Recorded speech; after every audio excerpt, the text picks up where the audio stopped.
कोल्हापूरमध्ये 2 गट भिडले, तुफान राडा आणि दगडफेक. तुंबळ दगडफेकीत PSI सह 8 जण जखमी. कोल्हापूर शहरातील सिद्धार्थनगर परिसरात 2 गटामध्ये डीजे आणि फलक लावण्यावरून प्रचंड दगडफेक करत नंगानाच करण्यात आला. दिवसभर दोन्ही गटामध्ये वाद धुमसत असताना संध्याकाळी या वादाचं पर्यावसन दोन्ही गटातील तुंबळ दगडफेकीत आणि वाहनांची तोडफोड करण्यापर्यंत गेली. काही हल्लेखोरांनी विजांच्या तारांवर हल्ला केल्याने परिसरातील वीज पुरवठा खंडित झाला आणि यामुळे अंधारात कोण कोणावर हल्ला करतोय आणि कोण कोणाला दगड फेकतोय याचा कोणालाही अंदाज येत नव्हता. हल्ल्यावेळी महिला आणि मुलांचा सुद्धा मोठ्या प्रमाणात समावेश होता. यामुळे पोलिसांची जमावाला पांगवताना चांगली दमछाक झाली. या दरम्यान 2 गटात झालेल्या हिंसक दंगलीमुळे PSI सह 8 जण जखमी झाले. जखमींवर CPR रुग्णालयात उपचार सुरू आहेत. जमावाने परिसरात लावण्यात आलेली वाहनेसुद्धा लक्ष्य केल्याने परिसरात दगडांचा आणि काचांचा खच पडला.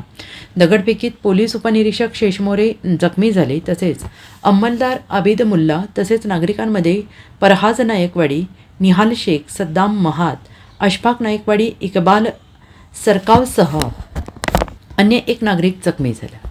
नाही, 2 समाजामध्ये गैरसमजुतीने एक वाद झालेला आहे. स्थिती हाताळण्यात आलेली आहे. स्थिती शांतता आहे. दोघांना वेगळा वेगळा करण्यात आलेला आहे आणि सध्या स्थिती शांत आहे आणि पुढची कारवाई चालू आहे. नेमकं कारण याचं काय समजलंय की काय?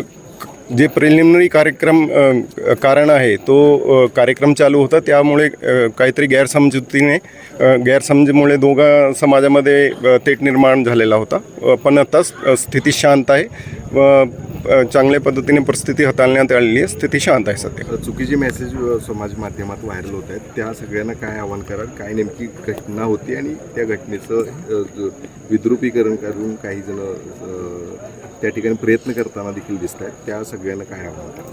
सगळ्यांना तेच आवाहन करतो की अफवाचे बळी पडू नका. सध्या स्थिती शांत आहे. ते अचानकपणे घडलेली घटना आहे आणि दोघेच समाजचे नेता जे प्रतिष्ठित नेता मंडळी आहेत त्यांनीसुद्धा आवाहन केलेलं आहे की असं कुठलाही मेसेज पुढे जाऊ नये. तर सगळ्यांना आवाहन करतो की अफवाची बळी पडू नका. स्थिती शांत आहे. काय सामाजिक तेटचा प्रश्न नाही. साहेब, आतापर्यंत या ठिकाणी कुणाला अटक ताब्यात घेतली किंवा काय? ते पुढची कारवाई आम्ही करणार आहे. त्याप्रमाणे कारवाई चालू आहे जखमी किती जण झाले आणि त्याबद्दल पण माहिती गोळा करणं चालू आहे.